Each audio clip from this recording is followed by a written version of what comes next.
It is now my pleasure to turn today's program over to Laura Cantrell. The floor is yours. Thank you, Lauren. And welcome, everyone. We want to thank you for joining this public webinar this afternoon being hosted by the Mid-Atlantic Regional Planning Body. I'm going to quickly run through the objectives and the agenda for this webinar, and then I'll turn it over to RPB co-leads and other members who are going to walk you through a few updates and other information.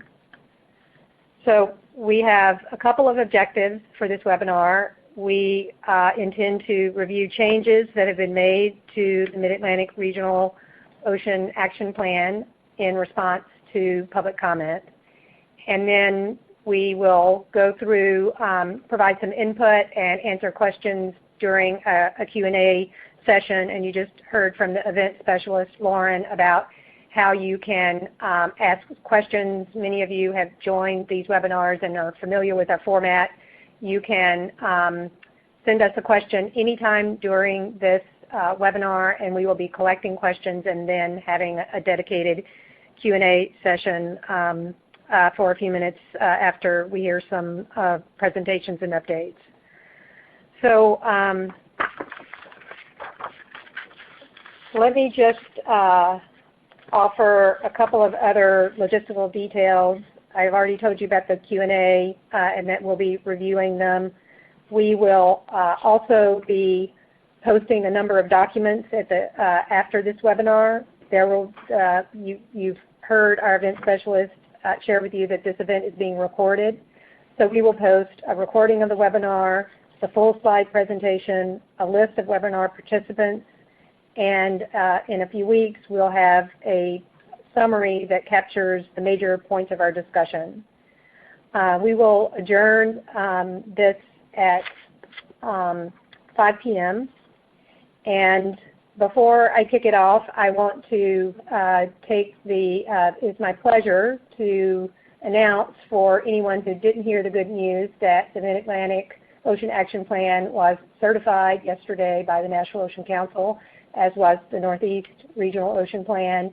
Very exciting, a historic moment. A lot of hard work has gone into the development of these regional plans, and due in no small part to the stakeholder engagement and input that has been critical to the development of the plans. And now what's next is implementation, and some of that work is already underway, and you're going to hear about the plans for moving forward with the plan starting right now. And with that, I'm going to turn it over to Gwen Schultz from the state of Maryland and the Mid-Atlantic RPB state co-lead. Okay, well, good afternoon, everyone. Over the past 3.5 years, the members of the RPB have had a unique opportunity to collaborate on the development of this region's first Ocean Action Plan, and we really are happy that it's has been certified. Over this time, we worked to improve coordination and data sharing, and to build the relationships that are needed to address the opportunities and challenges that are facing our region's ocean resources and uses. Stakeholders from all parts of the region and representing a diversity of sectors provided ideas and feedback during this multi-year planning process. Next slide. The RPB released the draft plan this past summer for a 60-day public comment period. In addition, the Mid-Atlantic Regional Council on the Ocean hosted a series of 5 open houses around the region, during which representatives from the RPB presented the draft plan, and we engaged in question and answer sessions with the public. During this comment period, we received 34,600 public comments in the form of individual letters, emails, letters by multiple signatories, and form letter submissions. And all of these comments, we read them all, so all of the comments were reviewed and considered during the development of the final plan. Next slide. The sections of the plan that generated the most comments are noted in these 8 bullets. As stated in the first bullet, we received many compliments on the plan and the overall ocean planning process. So in a minute, I'm going to just briefly characterize some of the comments that were submitted and the clarifications or modifications that were made to the plan in response to these comments. But first, I want to make sure that you are aware that the RPB has posted on our website a very detailed, I think it's about 31 pages, but a very detailed response to comments that describes how the comments were addressed and were incorporated into the final plan. Next slide. We received quite a few comments on the section of the plan that described the best practices for enhanced coordination. Public expressed support for the use of these practices by the agencies and requested clarity on how they would be incorporated into agency business. So the RPB agencies have agreed to provide that additional information in response to this request. Also, since a number of the best practices focus on the use of data that's posted on the Ocean Data Portal, we felt that it was really important to clarify that the information, the data that's on the portal is available to all interested parties, whether it's a project applicants or the public. Everyone has access to the data portal. Next slide. The vast majority of comments that weighed in were on the Healthy Ocean Ecosystem Action number 1 for the ecologically rich areas. There were requests for further detail on the data to be used, the process to identify the ERAs, and future stakeholder engagement opportunities. So in response, the regional planning body refined the action to clarify that the data products used to identify the ERAs will be shared publicly, and that the work will proceed in a very careful, stepwise manner as further detailed in the plan and in future work plan. So some stakeholders expressed concern about potential restrictions for users of areas identified as ERAs, while other stakeholders advocated for the identification of specific management measures to protect these areas. So you see, we just on this one alone, we had a diversity of input. So in response, though, the RPB clarified that it does not have the authority to identify discrete areas of the ocean for specific management objectives. Next slide. There was a recognition that for many of the data sets, the Ocean Data Portal represents the first time these data are being made accessible to the public and stakeholders in a comprehensive and easy-to-navigate mapping service. The RPB responded to many of the questions regarding the data gaps, the limitations on data sets, and the need to continually update and enhance the data portal. And those refinements were made either in the final plan or in the response to comments that's posted on the internet or on our website. Next slide. So if you've been engaging in the Mid-Atlantic ocean planning process over the past 3.5 years, you know that the RPB has worked hard, really along with its partners, to provide as many opportunities as we could for stakeholder engagement. The RPB received many compliments for those outreach efforts, as well as a call for future opportunities. In the final plan, we reinforced the message that stakeholder engagement is key, it's important, and we committed to providing additional information about these opportunities as we transition from planning to implementation. The regional planning body has already started to plan future engagement opportunities, and you're going to hear more about those efforts later on in the webinar. Okay, next slide. So this is actually my final slide, and in this one, many of the comments that we received were about plan implementation in the future of the RPB. In a moment, I'm going to hand the mic over to our next speaker who's going to say more about the future of the RPB. But I will note that we do plan to further develop the performance and monitoring evaluation approach and are looking at developing potential indicators to measure our success in engaging stakeholders, since that was a key comment throughout the plan. So at this point, I would like to introduce our federal co-lead, Bob LaBelle from the Bureau of Ocean Energy Management. Well, thank you, Gwen. Good afternoon, everyone. I'm going to talk on the next slide about plan certification.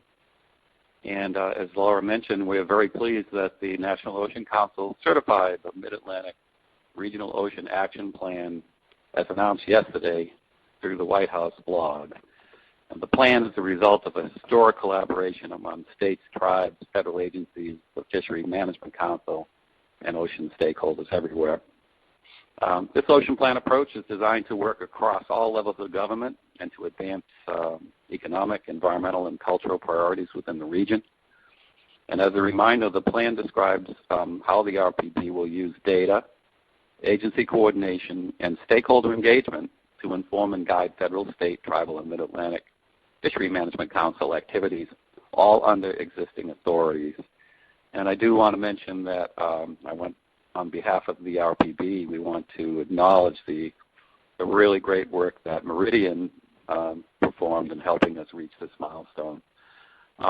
Because Ocean Plan offers opportunities to support the interests of a number of governmental and other stakeholders, neutral third-party facilitation was essential to ensure mutual trust and transparency and allowed consensus agreement to be achieved on key milestones throughout the plan development process.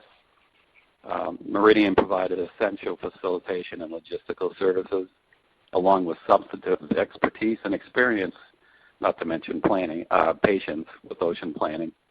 And these are all vital as the RPB navigated this complex effort to reach this milestone. And so we extend our great thanks to Meridian. Next slide, please. So future plans for the Mid-Atlantic RPB. Now that our ocean plan has been certified, the RPB is moving toward plan implementation. The RPB is a unique forum for interjurisdictional collaboration that successfully increased mutual understanding across multiple levels of government and identified specific ways to work together to address regional challenges and opportunities through this plan and throughout the planning process. The RPB members are committed to working together to implement the plan actions, which directly support, as I just mentioned, existing agency missions, mandates, and priorities. The RPB will continue to leverage all relevant opportunities and engage stakeholders. In January, Laura McKay from the state of Virginia will become the state co-lead. Kelsey Leonard will continue to serve as the tribal co-lead. And I will continue to serve as the federal co-lead through the spring, when the next federal co-lead will be named. More information about the ongoing role of the RPB is found in section 4.1 of the Ocean Plan. And we'll go to the next slide, please. So future of the data portal. The data portal is a key resource and the cornerstone of our ocean planning effort. It's an informative tool for everyone to use, including stakeholders, project proponents, and decision makers. The portal allows everyone to easily obtain and use information about the ocean environment and engage in decision-making processes such as National Environmental Policy Act review. And this is done by identifying those who may be affected by proposed activities or where additional information may be needed. So the RPB member entities are committed to using, enhancing, and maintaining the portal going forward. Next slide, please. This is on next steps. As you're aware, we've been working hard to submit the plan to the National Ocean Council. And now that the plan has just been certified, we are now getting underway with implementation. The RPB is continuing our regular procedural discussion, and we have outlined our next steps. Our mantra is ongoing, the 3 C's: communication, coordination, and collaboration. In 2017, we will share a draft work plan for public review, and then we anticipate having an in-person public RPB meeting during the summer. And now I am going to turn it back to Laura Cantrell for the next slide. Thank you. Thank you, Bob, and thank you for those kind words about Meridian's role. It's been our honor and pleasure to work with the RPB and to be part of this process. So now we're going to move now to some specific action updates and talk about some of the next steps for implementation of some of those specific actions that are outlined in the plan, both related to healthy ocean ecosystems and actions related to sustainable ocean uses. And I'm going to turn to the first speaker who will provide, each of the upcoming speakers are leads on these actions, and I'll turn to the first, and then they will introduce the next speaker and so forth. So I'm now going to hand it off to another Laura who plays a critical role in this process, and as you heard from Bob, will become the next state co-lead in January, and that's Laura McKay. Laura? Thank you, my Laura twin.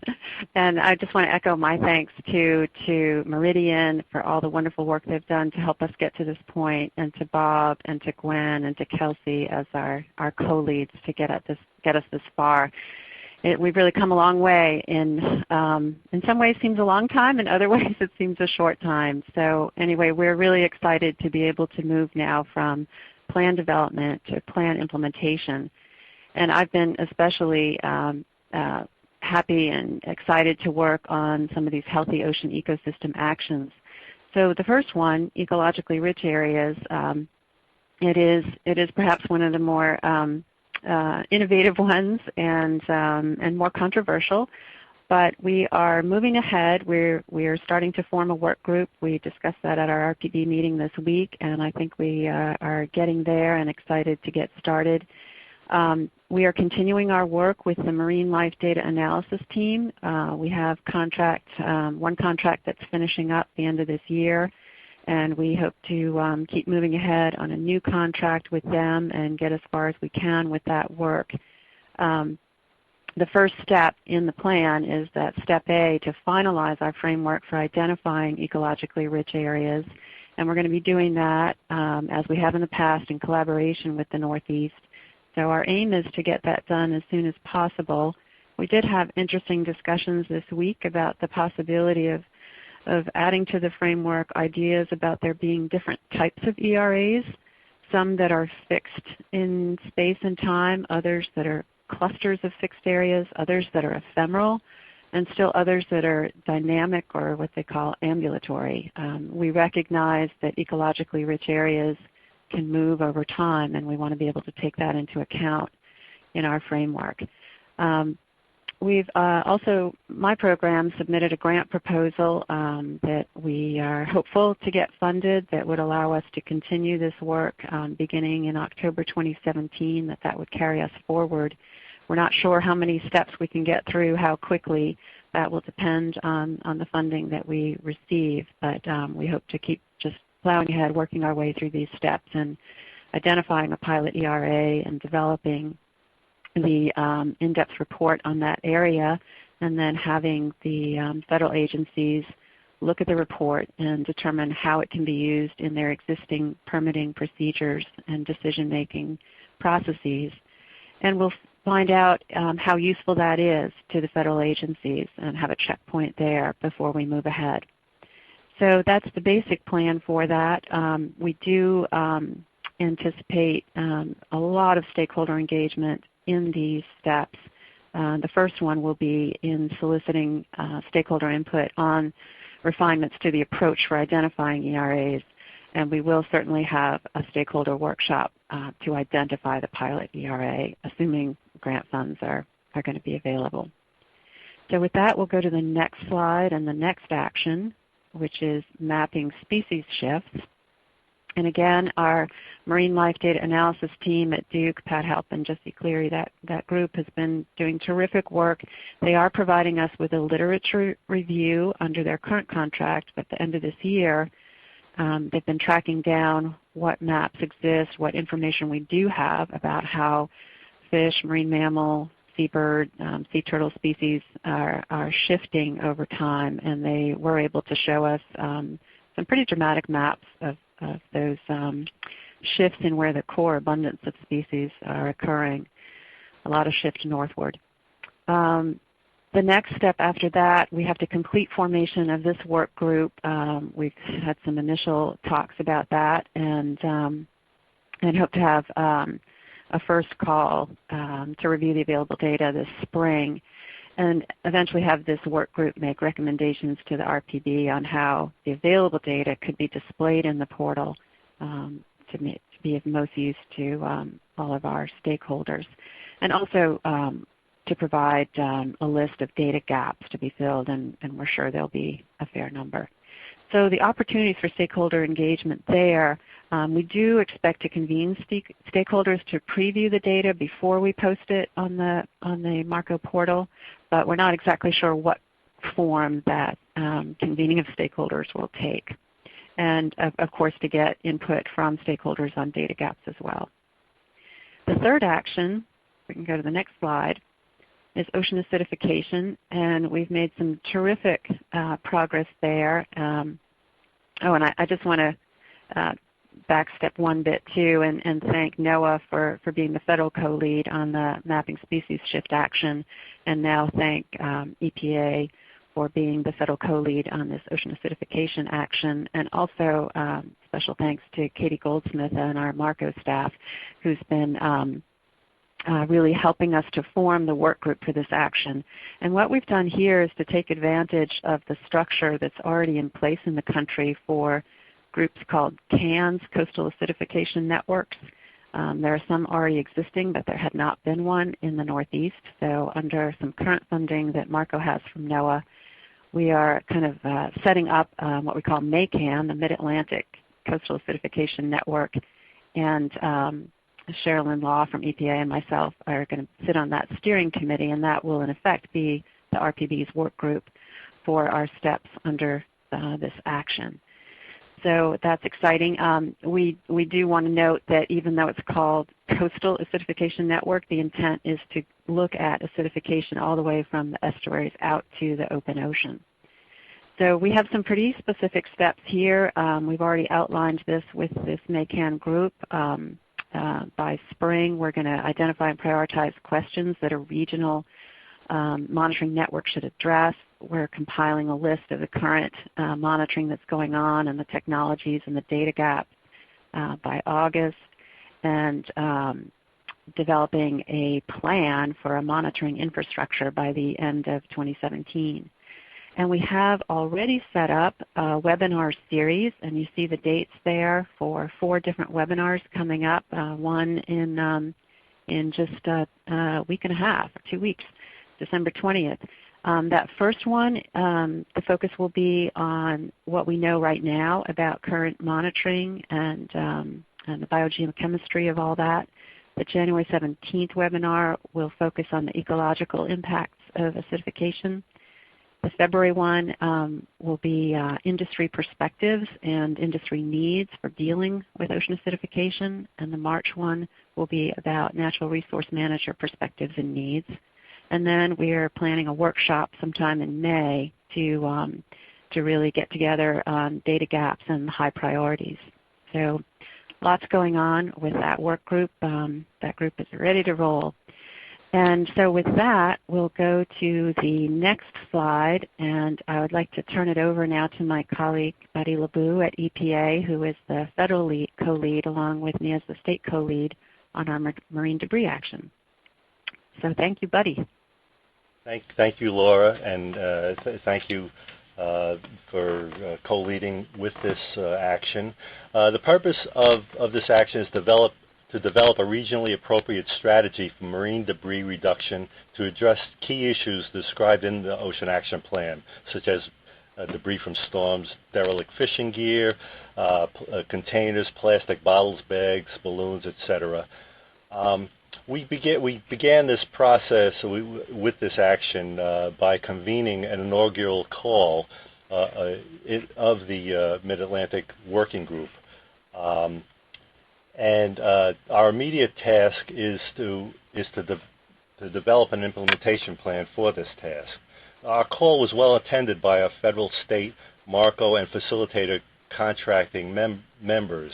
And in that call, it was a really good time to exchange ideas, to meet each other, to focus where we're going, and to exchange some preliminary discussion on existing efforts and ideas for how we move forward with this. We got some really good summaries from the state efforts, various state efforts going on, and also NOAA's marine debris program efforts. We'll begin implementation of this action in January as soon as possible. We tried to set a nice schedule to move forward with this. We agreed to maintaining monthly calls on this to keep in contact.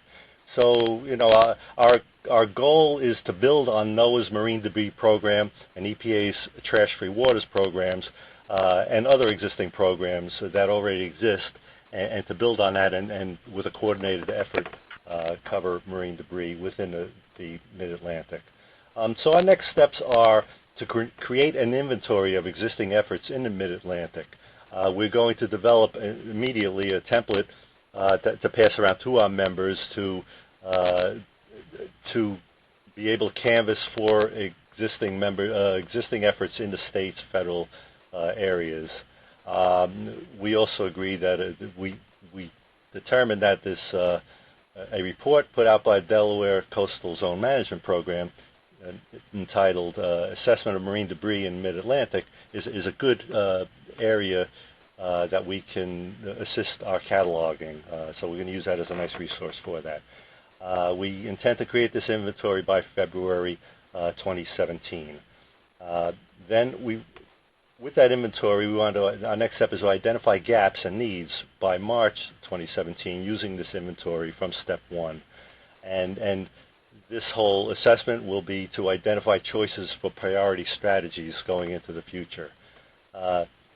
Then by June 2017, we'd like to host a workshop to help identify a priority strategy to recommend to the RPB. We would like to engage stakeholders to help us decide what types of approaches to marine debris reduction in the region we wish to pursue, whether it be prevention, removal, monitoring, etc., to get our hands around that. It will help us identify these needs and identify priority gaps.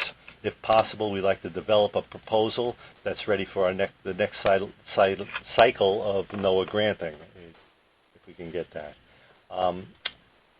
Then by July 17th, by July 2017, we'd like to secure the RPB's approval for the strategy moving forward and begin implementation by August 2017.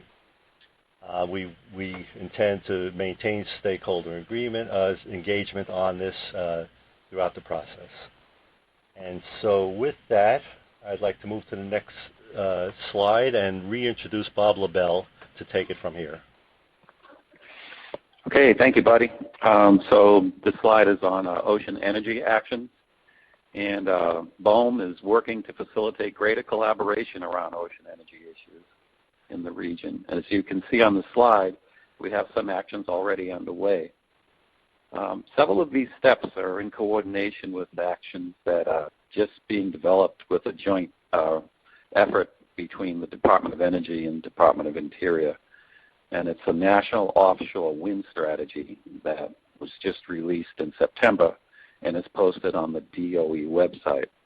Now in there, we're identifying key intersections of relevant federal programs and authorities that will inform site assessment and construction and operation plans for offshore wind projects. We anticipate posting this information on the BOEM website by July. We also intend to leverage that offshore wind strategy action for stakeholder meetings next fall to gather input for BOEM's decision on the path forward for potential future Atlantic planning and leasing. So more details to come on this later. Also, there's a White House offshore wind permitting subgroup that is chaired by BOEM, and each agency on that is working to identify their federal responsibilities related to offshore wind. And so information will be coming up from that group as well. BOEM continues to use the data portal in its ongoing work and reviews, and we're updating our standard operating procedures for area identification for offshore wind energy leasing. And we'll link to the guidelines pages on the BOEM website as well in terms of encouraging use of the data portal. Also, there's something that just came out today that I wanted to mention on the best manager management practices workshop for Atlantic offshore wind facilities. And this workshop will take place at NOAA in Silver Spring on March 7th to 9th, and it's to engage stakeholders in developing best management practices for Atlantic offshore wind activities and protected species. So that's hot off the press, and we hope that that will be very successful. Next slide, please. So I wanted to update you on offshore sand management actions. The slide presents a brief update on actions that we're championing. BOEM will convene a regional sand management working group and also convene a meeting of fishermen about issues off New Jersey, likely in early 2017. We're also meeting with the U.S. Army Corps of Engineers New York District in early next year to discuss collaboration on upcoming projects on Long Island, needing offshore OCS sand resources. And we have been coordinating with the U.S. Corps Philadelphia District on locations of potential offshore sand resource areas for future New Jersey projects. You can find more details about these steps to accomplish these sand actions in the report on Chapter 2.4.6. Next slide, please. So this slide is combining both ocean energy and sand management in that it's related to partnering in research and studies. In November, BOEM held a public Atlantic Ocean Energy and Mineral Science Forum that describes ongoing studies and completed studies that have been used in preparation for NEPA documents. And the forum also is very helpful in identifying possible new studies to fill information needs going forward. We hope to hold these meetings periodically, and they are focused directly on the Mid-Atlantic regions as well.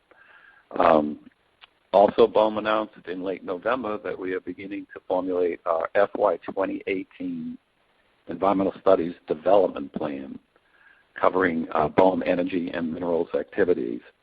We encourage public input in identifying potential study ideas for consideration for the for studies in the Atlantic area.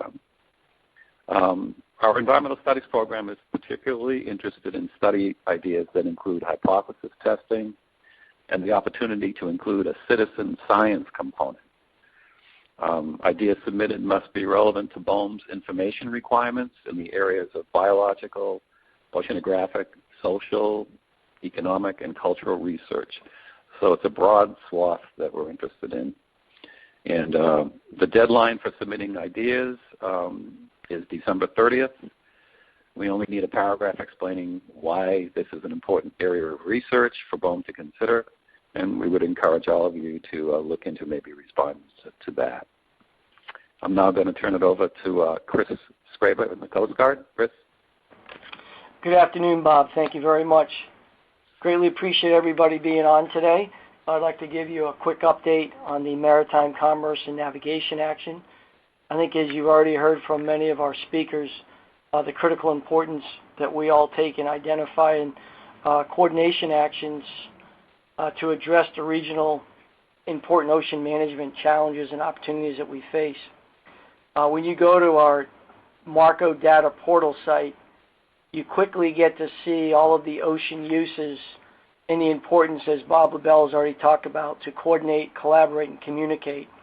When you put those layers of national security, maritime commerce, commercial and recreational fishery, wind energy areas, and non-consumptive rec activities on top of each other, you quickly get to understand and know the importance of us having to collaborate with the ocean uses offshore.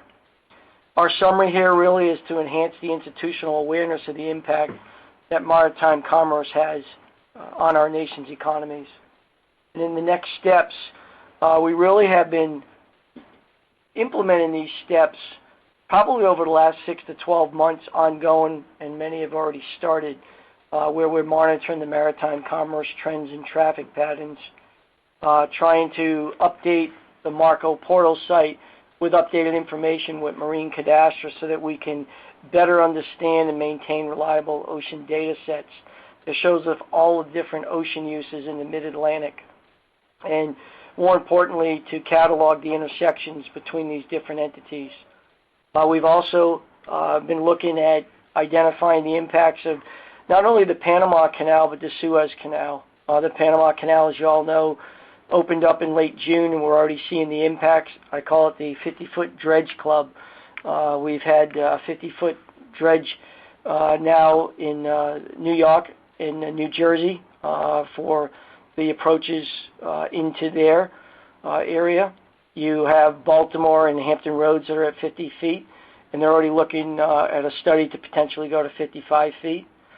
And down in the southern part of us, even in Wilmington, North Carolina, which is not necessarily part of the Mid-Atlantic but adjacent to us, they're looking to do 45 feet. And the Army Corps is working very closely on the Delaware River right now to ensure that that's 45 feet.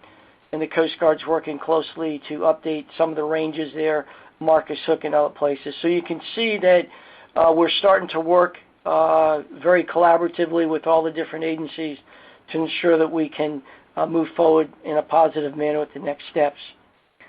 As part of our stakeholder engagement, we would anticipate that the Mid-Atlantic will have some type of future public forum where we had our last one, as you remember, in Baltimore in March. We'll continue to utilize the existing harbor safety committees that are currently set up in New York City and New Jersey, as well as Philadelphia, Baltimore, and Norfolk. And more importantly is we're looking to initiate a Mid-Atlantic action plan for a maritime commerce and navigation safety group where we would provide updated information to all of the stakeholders involved in maritime commerce and navigation safety. We were looking to try to do this probably in May and November. 3 concentric circles happen during that time of the year. You have right whale migration that is ending in this area. You have the beginning of hurricane season, and then the onslaught of the large number of recreational boaters and recreational activity that Kevin Hassel will get into here shortly with non-consumptive recreational activities. So we figured it would be best to talk about to our stakeholders during that time of the year as we try to enhance the overall safety on the water. And then the last thing, obviously, is another point of the Marco data portal and the ability to champion that to make sure that we have the most recent data that is available to the general public to be able to view that. I will now turn it over to Kevin Hassel from the state of New Jersey, who will go over non-consumptive recreational activities. Thank you very much. Great. Thanks, Chris. So basically the purpose of this action is to account for the importance of non-consumptive recreational uses and their economic impact in the region. So in this action, we're looking to define, in collaboration with our stakeholders, what it means for uses and areas to be considered important for non-consumptive recreation. We'd like to identify and assess potential impacts and conflicts to important non-consumptive recreation uses, as well as potential impacts and conflicts between non-consumptive recreation and marine and coastal resources. Based on that, we'd like to develop best management practices to minimize conflicts and also pursue opportunities for improvements in government practices with regard to non-consumptive recreation. To date, we've created a work group where we'll be developing surveys to work with our stakeholders so we can begin to define what important uses are, identify those impacts and conflicts, and begin to develop those best management practices. So over the next year, ultimately this will lead to convening stakeholder meetings throughout the region where we can begin to gather ideas and garner feedback from all of our stakeholders and partners and work together to advance all these actions. So with that, I'm going to turn it back to Laura Cantrell for the question and answer session. On the next slide. Thank you, Kevin. So this is Laura Cantrell. We're now at our question and answer period. We have had a few questions come in already, but if you have a question that you haven't posed yet, now would be a good time. Operators are standing by. We'll take your question and we will get through as many as time will allow. So I'm going to start there are two questions that have come in. They're variations on the same theme, I think. Allie Chase is asking if there are any differences between the final plan and the version of the plan that was sent to the NOC. And Brent Greenfield wants to know if the certified plan includes any changes to the plan that the RPB sent to the NOC for review. And I think I will just go ahead and field that question. The answer to that is no. There are no differences between the final plan that the RPB sent to the NOC for review and what the NOC has certified. And you heard from Gwen that there is a detailed document, a 30-page document that outlines the nature of changes that were made based on public comment, and she summarized some of that, that were made to the draft before it was sent to the NOC. But what was sent to the NOC is what it is, and that's what's been certified. All right, so now I'm going to go to a question from Matt Gove, who is seeking clarification about the next meeting. He says the RPB will not meet in person for 12 months. The last meeting was in July of 2016. I don't know if this is who this is a question for. Gwen, maybe this is for you.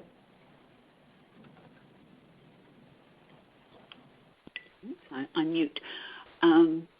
Let's see, I know that we have just recently had a meeting or talked about the next scheduled public meeting, and we've set up a date of this summer.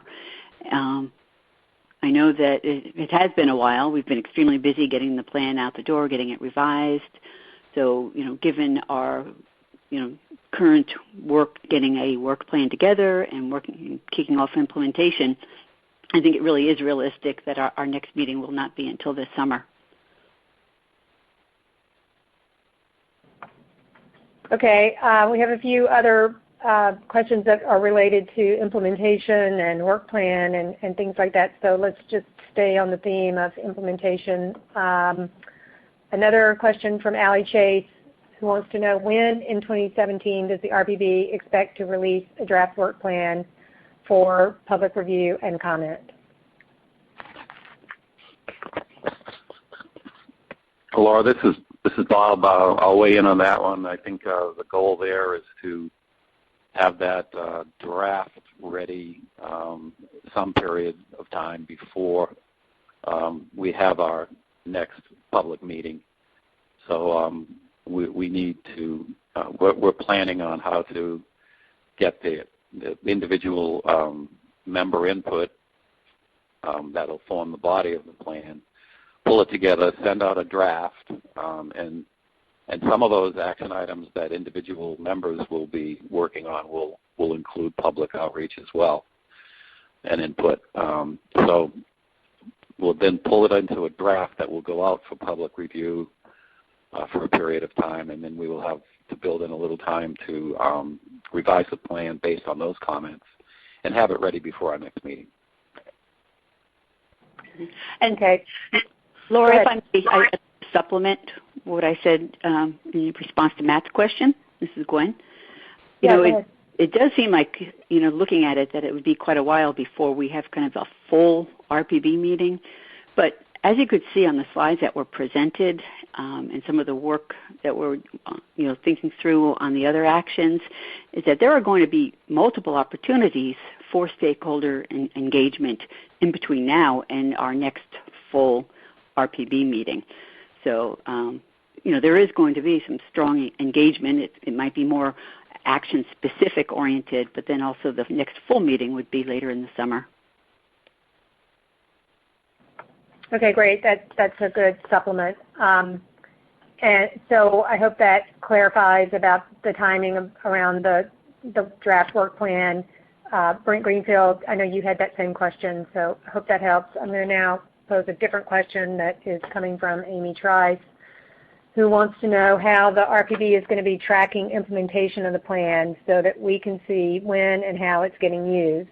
Is there going to be some sort of mechanism to report on successes?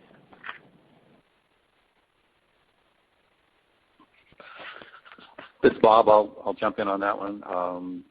yeah, there are plans to have individual action champions, we call them, the individual members that are working on these various initiatives across the agencies, to build in, as they develop those actions, build in criteria that are easy to measure and keep track of, with the overall intent of gathering that data as it's available, and then pulling it together to fit into our structured approach that's going to be coming along in the future, assessing how well we're implementing the plan, and also assessing plan performance. So there's lots to be worked out on that, but we are paying attention to gathering the data that will be needed to inform that. And so what I mean by all that is, let's say that we're going to have a workshop for an action. We will record, the major findings of that workshop, any gaps in research that are noticed, or action items that might come out of the workshop, and relate it to the plan goals. And so, we'll evaluate how well that particular action item, how well it was attended, did we get the input we were looking for, things like that. So that gets all fed back. And you can picture this going across a lot of actions, a lot of data is being gathered, and then we'll be pulling it together at some point down the road. Thanks, Bob. So we're going to move now to some questions about specific actions. And I think just before we move out of this line of questions about implementation, I think I would just like to observe that, as a reminder, the plan was just certified yesterday, right? So there are a lot of things to figure out, and I know I can speak for the RPB that they are very committed to continuing to keep all of you on this webinar engaged, as well as other stakeholders, and are going to be looking for the ways to do that, to communicate that those opportunities are coming up, whether it's through workshop engagement or our full RPB meetings and the timing of all of that. And there's a lot to figure out. But as has been its practice, they will be making sure that you are aware of those opportunities just as soon as those opportunities are known. So hopefully that makes sense and that you understand that reality. So this question is from Allie Chase. It's about the ERAs. When do you anticipate that workshop to refine the ERA framework? When do you expect that workshop will be? And when will the consultant's final work be presented? Will that consultant's final work be presented during that meeting? Could there be a webinar series regarding the ERA work as well? So those are 3 different questions. Laura McKay, I think this is for you. Sure.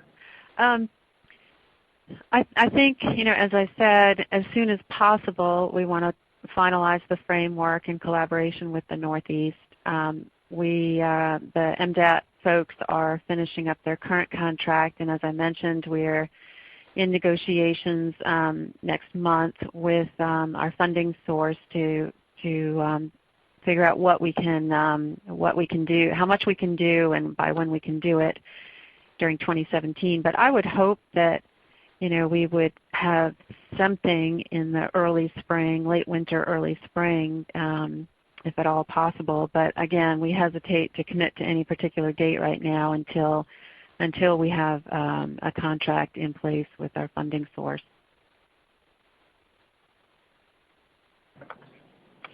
Okay, thanks, Laura. Buddy, I think this is a question for you related to HOE4, the marine debris action. This is from Matt Gove. Can you elaborate on what the marine debris working group is and how stakeholders can be involved? Yes, thanks, Matt. Yeah, right now we had an initial gathering of our RPB members that were available to meet, and we have every intention to have stakeholders involved, and we will reach out to you for involvement in that. We haven't worked out the details on our integrating, the public partnership with the government, type of business being involved. But we are working through this, and certainly we stand by, because we will be seeking. When we clarify that, we'll be seeking our stakeholder input as a very important part of where we're going from this.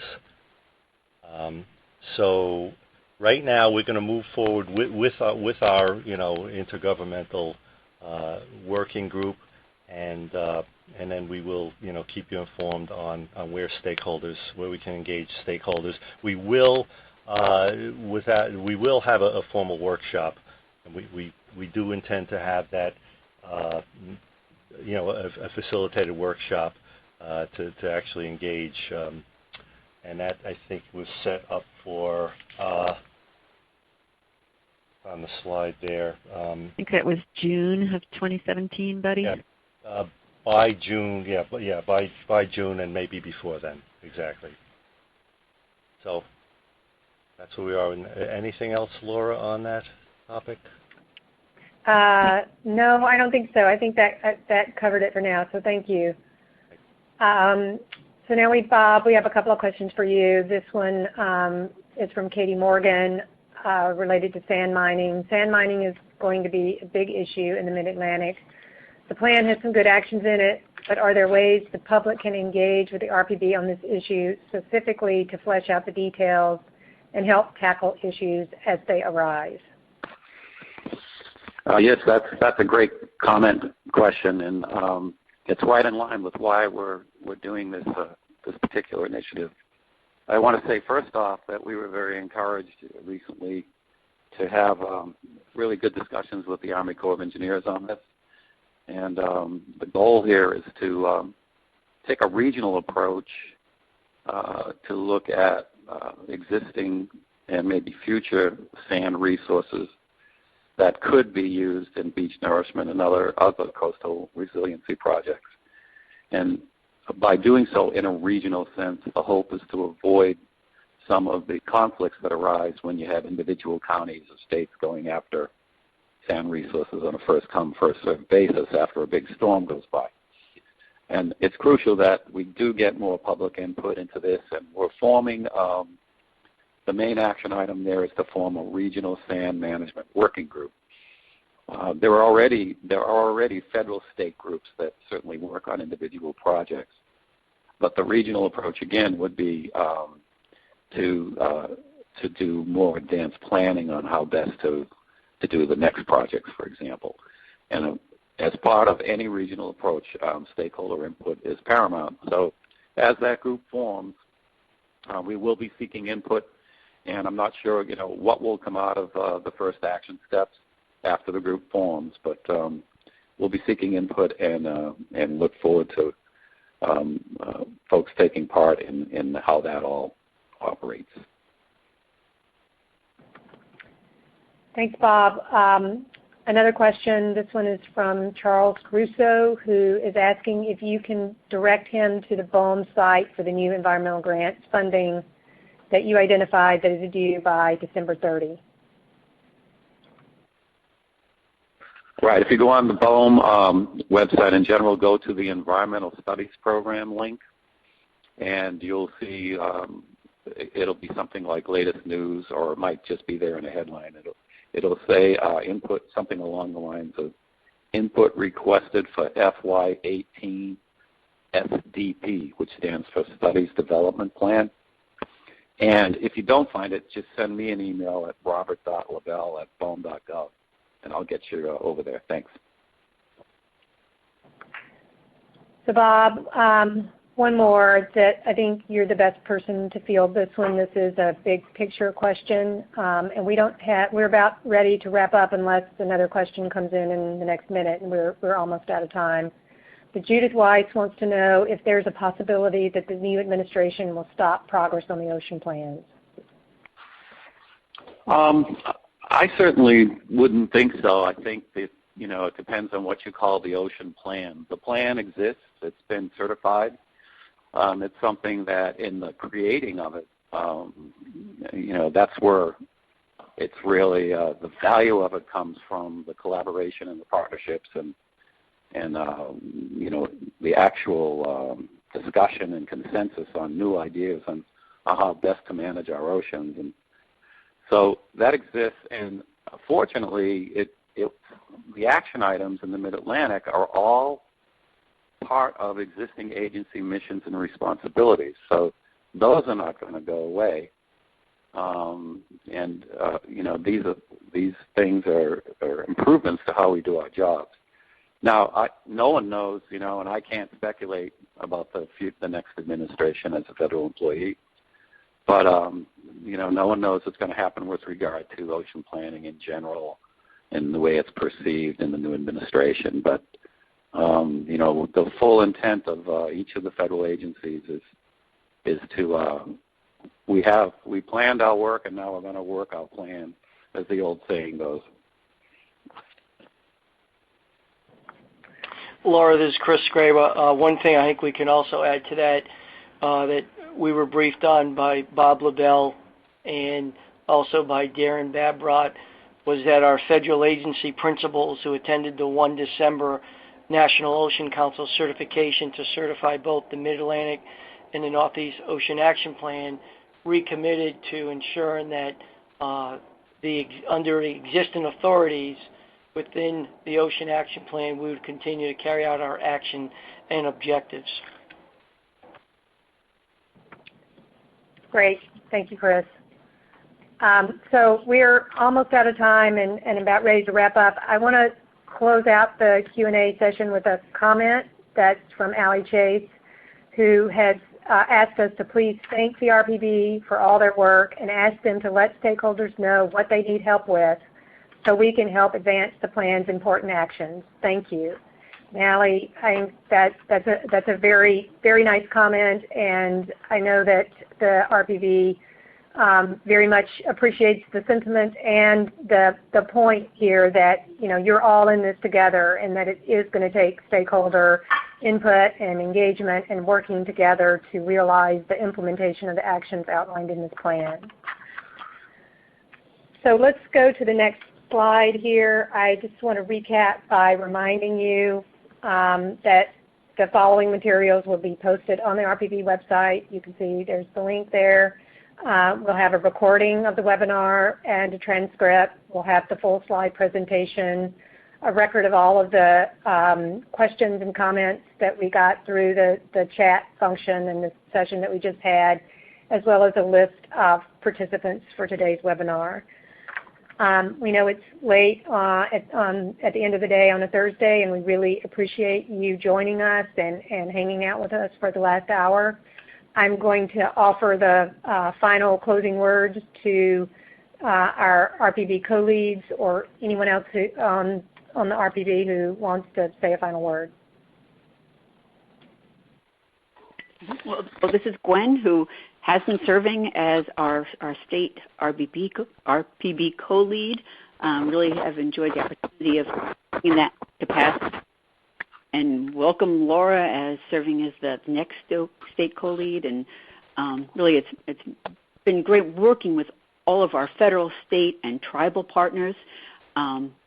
We wish that Kelsey Leonard, who is our tribal co-lead, could have been present today, but she had another commitment. But again, all of the members really appreciate the work of the stakeholders and the public working with us on this plan.